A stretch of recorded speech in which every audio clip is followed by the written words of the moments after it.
more to it than that. Here's a clue. Another writer friend of mine, Jason Horsley, recently published a scholarly book about Whitley Strieber called Prisoner of Infinity. Note 10. To be rigorously honest, Jason would be better described as an internet acquaintance rather than a friend in the Chris Moore sense. We correspond via email, but we've never met in person and probably never will, since I live and work in Greater New York and my financial obligations are so onerous that I feel too broke to travel. While Jason lives in a cold part of Western Canada, and he isn't allowed into the U.S. due to the fact that when he was 24 years old, he was asked by U.S. immigration authorities if he'd ever smoked marijuana, and he said he had. Wrong answer. It seems incredible to me now that anyone could be banned from America forever just because they'd smoked a joint at some point, but times have changed. Marijuana has become legal in some states, and we've had at least 3 dope-smoking presidents between then and now. The U.S. enforced a similar travel ban for similar reasons against Jason's somewhat more famous, now-deceased older brother Sebastian Horsley. The charge against him, moral turpitude, was well earned. Sebastian lived in London as a multi-millionaire artist and bon vivant, swanning about Soho in a red sequin Savile Row suit and a Lincoln-esque stovepipe hat, doing his damnedest to look like Lucifer. He made sweet, kinky love to thousands of prostitutes.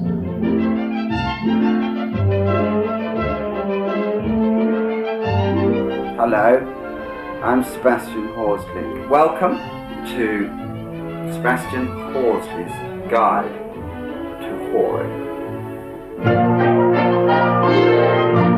Sex is one of the most beautiful, wholesome, spiritual things that money can buy. He managed to get himself crucified in the Philippines. I was crucified, properly, nailed to a cross. And then, of course, the whole thing went wrong. And he did a shit ton of drugs. Don't drink, don't take drugs, don't screw around. Leave all that to me. He was spending over 100,000 pounds a year on crack before he took up heroin with equal abandon. It's a safe bet Sebastian was high every time he was interviewed on television. His sporadic attempts to get clean never lasted very long. At one point, he and Nick Cave traveled to, quote, the phantom city of Azuera with its medieval air to try and get off heroin. End quote. They failed. Sebastian's excuse? This is me in the desert. Sebastian, this is Nick Cave on a camel. We went to Azuera to try and get off drugs and failed miserably. Didn't tell us that there was opium tea in Azuera. He's better looking. In 2007, Sebastian cashed in on his louche lifestyle by publishing a best-selling book about his experiences called Dandy in the Underworld. There was even some loose talk about turning Dandy in the Underworld into a movie, with a screenplay to be written by British film director Alex Cox, whose previous works include Repo Man, Sid and Nancy, and a contested screenplay credit for Fear and Loathing in Las Vegas. Jason, in contrast to Sebastian, had disinherited a considerable fortune in 1991, motivated by a love-learned fit of self-abnegation, and then exiled himself to a beggar's life on the streets of Morocco. He now works 2 days a week in a Canadian thrift store, which he owns, and lives in a former crack house, which he renovated in his spare time. I imagine Jason must have gazed upon his big brother's ever-increasing celebrity with a jaundiced eye, perhaps wondering to himself, as I too have wondered, why is that fucking clown catching all the breaks? But then Sebastian died from a drug overdose in 2010 at the age of 47, and his lurid run of luck was over. The world had one less fucked-out party junkie to kick around. Are you beginning to see a pattern? It probably seems naive to ask why books of this sort are so popular, but I'm asking anyway. Why do confessional tales of debauchery, dissolution, and self-destruction appeal to us on such a deep level? To cite just one egregious example, why is Malcolm Lowry's Under the Volcano number 11 on the Modern Library 100 Best Novels list? In what is probably my all-time favorite book review, Martin Amos's Lowry, In the Volcano, Amos summed up what he'd learned from reading Gordon Bowker's Pursued by Furies, A Life of Malcolm Lowry. Quote, while most schoolboys dreamt of becoming engine drivers or kettle punchers, little Malcolm dreamt of becoming an alcoholic. And the dream came true. Excluding a few dryouts in hospitals and prisons and the very occasional self-imposed prohibition, Malcolm Lowry was shit-faced for 35 years, end quote. In this writer's opinion, Sebastian Horsley probably gave us the best summation of the whole sordid addiction memoir business when he quipped, I've suffered for my art. Now it's your turn. My only terror is the terror of being understood. Return to main text. Jason recently published a scholarly book about Whitley Strieber called Prisoner of Infinity. Jason's thesis, way oversimplified here by my no doubt imperfect understanding of it, is that Whitley started inventing crucial fictions, or conflicted narratives that both explain and obscure the weird facts of his existence, because his perceptual reality had been hijacked by some sort of trauma-based mind control programming. Whitley's the guy who wrote Communion, the famous book about how he got butt-raped by aliens, in case you didn't know. But before Whitley published that allegedly true account of intergalactic bestiality and lust for a rumored $1 million advance, he was a novelist like Chris. Check out Jason's description of Whitley's pre-Communion career arc and see if you can pick out what Chris and Whitley have in common. A press kit for Majestic in 1990 said, quote, before he became a writer, Strieber worked first in the newspaper business, then in the film business, and finally in the advertising industry, leaving in 1978 as a vice president, end quote. 1978 was the year Strieber published his first novel, The Wolfen, which became a bestseller and was turned into a Hollywood movie in 1981, the year he published The Hunger, which also became a Hollywood movie. Both books are about a hidden, supernatural, highly intelligent predator that sees humans as its rightful prey. Okay, so maybe that was too easy, but the question you should be asking yourself right now is, why does Hollywood so richly reward writers whose first books are about hidden, supernatural, highly intelligent predators that see humans as their rightful prey? What the hell is up with that? A partial answer might be found in Chris Moore's fifth novel, The Lust Lizard of Melancholy Cove. In that book, a horny sea monster named Skippy rises from the ocean depths to feed on depressed people. Which leads us right back to David Foster Wallace. Note 11.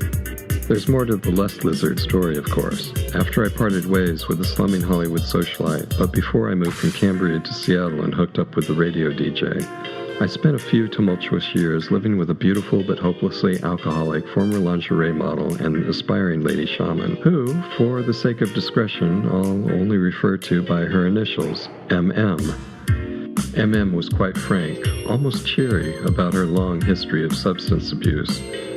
Her everyday base level of zaniness would periodically flare up into really outrageous bouts of craziness, like the time she slipped off her lacy black panties in the middle of a crowded sushi restaurant, and not so demurely horked up a half-masticated chunk of raw mackerel into the Kotex-lined crotch of said panties, in lieu of using a napkin, I guess.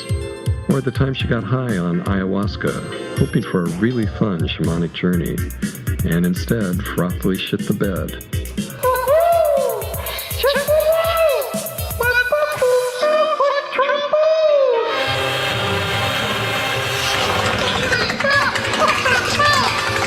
In the enforced tranquility that always followed her worst hangovers, MM would dismiss her bad behavior with a glib, I must have gone off my meds. Chris heard MM utter that blithe phrase on more than one occasion, usually while I was recounting her latest screwball imbroglio, and it became a sort of running joke between the three of us. Later, when Chris was working on The Lust Lizard of Melancholy Cove, he decided to create a character named Molly Michon, a manic-depressive former B-movie actress who, on the page, looks, acts, and talks like a parody of my alcoholic ex-girlfriend. When I read the passage where Molly Michon jacks off Skippy the horny sea monster with a weed whacker, I thought to myself, I could easily see MM doing something like that. Although I'm sure Chris would deny it, I'd even go so far as to suggest that MM was the inspiration for the main thrust of Lust Lizard's plot. The book starts off in a small coastal town, a barely disguised Cambria, where a well-liked psychotherapist decides to conspire with a local pharmacist to take all of her depressed patients, quote, off their meds, unquote, in MM's parlance, without telling them. The psychotherapist does this for noble reasons, but of course it leads to emotional chaos for the town's citizens. Chris had read that one of the symptoms of suddenly going off serotonin-specific reuptake inhibitors, like the then-popular Prozac, was a noticeable uptick in libido, while one of the downsides was a resurgence of suicidal ideation. So basically, you'd have a coastal town full of horny, depressed people whose horny, depressed vibes would quite naturally attract the attention of a horny sea monster who feeds on depressed people. And there you have it. I don't know if Chris ever said thank you to MM or to Justine and her pal JJ, but he should have. Where would he be without my eccentric ex-girlfriends? I wrote a book about a sea monster, the Les Lizard of Melancholy Cove, and it was this 100-foot-long sea monster who rises from the depths to feed on depressed mammals and has sex with a tanker truck. And then is really depressed and feels rejected when the tanker truck blows up. He thinks that she's just being hard to get. And so that was really probably my favorite monster to write of anything that I've done.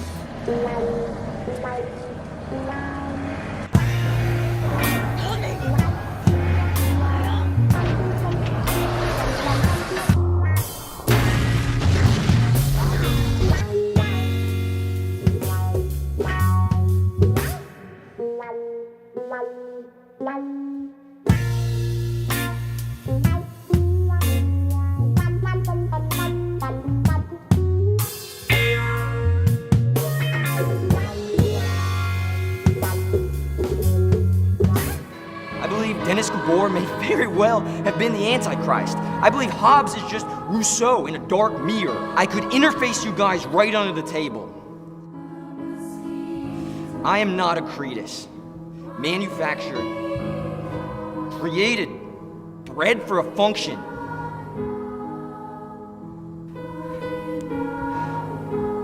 Please don't think I don't care.